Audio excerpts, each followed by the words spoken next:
Right, stop f***ing about, let's go.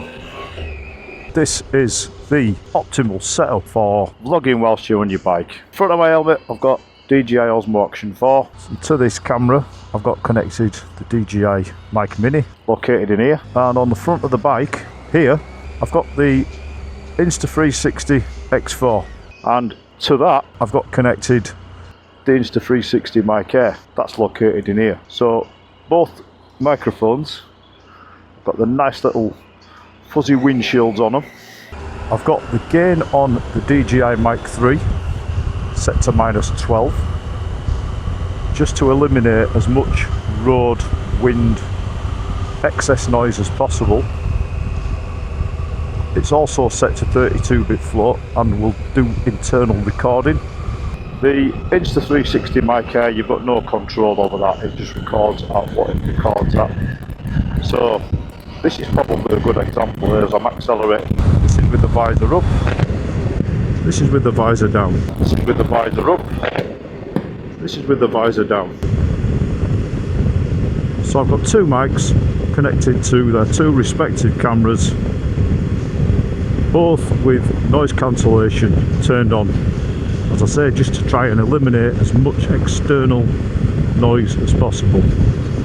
There will probably still some get through. I don't want to eliminate it all, otherwise I might as well have just sat at home and done voiceover on this video as you're watching it now. And what I'm going to be doing is flicking between the 360 camera and the Osmo Action 4. The Osmo Action 4, obviously, you just get a front view from this, whereas the 360, you can pan around like this and get a view of everything. Now I have got it on the selfie stick, which, if you can see, I've mounted it to one of the crash bars and I've secured it higher up with one of the little rubber mounts, or one of the little rubber securing elastic things that came with one of the remote controls that came for the Insta360, which is how I'm controlling these, so I'm not having to mess around trying to see if I've touched play, stop, power buttons, etc. And on this side I've got the DJI Osmo remote, which I can start and stop. I'm not bothered for all the other external features, or all the other features that you get with some of the more advanced remotes. I just wanted something to start, stop. I mean, really, with your helmet you can just press on the front there. But so that's the setup I'm using. I've done numerous trials over the last few weeks, and as we start into April, I will be taking full advantage of having these cameras and being able to get out. Hopefully we're going to have loads of sunny days this year, and I'm going to get lots of opportunities to get out there. And my intention this year is to get round as many as I can of the cafes that are featured in the Bike and Brew Passport for 2026. Now I'm just going to move this up a little bit. You're better off when you've got these on a selfie stick. You can see how you've got a little bit of wobble there. You're better off getting as much of the thick bit as you can, rather than having this bit on the smaller bit on the end.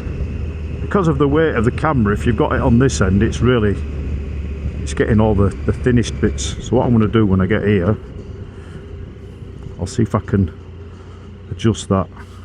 So what you want to do really with this is put this up, but then put your camera down. So see how it's got the thickest part here? That should hopefully eliminate some of the wobble. So the idea is that I'm going to get around as many of the Bike and Brew passports as I can for 2026. Hopefully document as many of those as I can on their own little videos, for a couple of reasons. One, it adds content to my channel. It might prove interesting to some new bikers out there that are wondering, you know, where some decent places we can go for a bit of a ride. A lot of the roads that I go on are all learner friendly roads anyway. I don't tend to go on motorways unless I have to, but I think for the purposes of doing these videos I will stick to A roads. So it gives people some idea of places that you can go, plus it also gives a bit more publicity to all the cafes that are taking part in the Bike and Brew Passport for this year.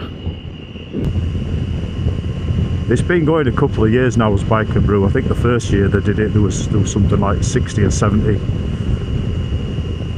cafes and places involved, because they're not all cafes. Some of them are pubs, some of them are tea rooms. There's plenty of biker cafes on there, but there's also a hell of a lot more biker cafes that could be taking part. So I can only see this growing over the years. And essentially what happens is this: you buy a passport from any of the participating venues for £10, and when the event starts, now this is running from the 1st of April right through to the end of September, every time you go to one of the participating venues, you buy a coffee, a slice of cake, whatever, get a stamp in your passport, get a stamp from that cafe, and then at the end of the event you send the passport off and you can be entered into draws to win things like motorcycles, other bits and pieces. Or if you're a bit sceptical that I never win anything, you can just keep the passport as a bit of a memento. It's also pretty good for people that are just wanting a list of cafes or places that you can go, rather than trawling through the internet and finding them. So I'm undecided what I'll do yet. I think it depends on how many of these cafes that I get round this year. I mean, I think there's just short of 300 now. There's a lot in Wales where it originally started, but it has branched out further. Now, me being up in Yorkshire, I am a little bit limited as to the amount of cafes that are up this end. I think the furthest one in Yorkshire is up in Richmond, somewhere like that, which isn't... Whoa, what the fuck? That's what happens when you don't use your mirrors. And now they're going to sit at Midlock Road because they're not going to let me past. Probably don't even know me. She does now because she's seen me. So yeah, that's the idea. I'm going to be documenting all these places, hopefully as many as I can. I don't think there'll be 300, do you? But I'm hopefully going to try and get around as many as I can.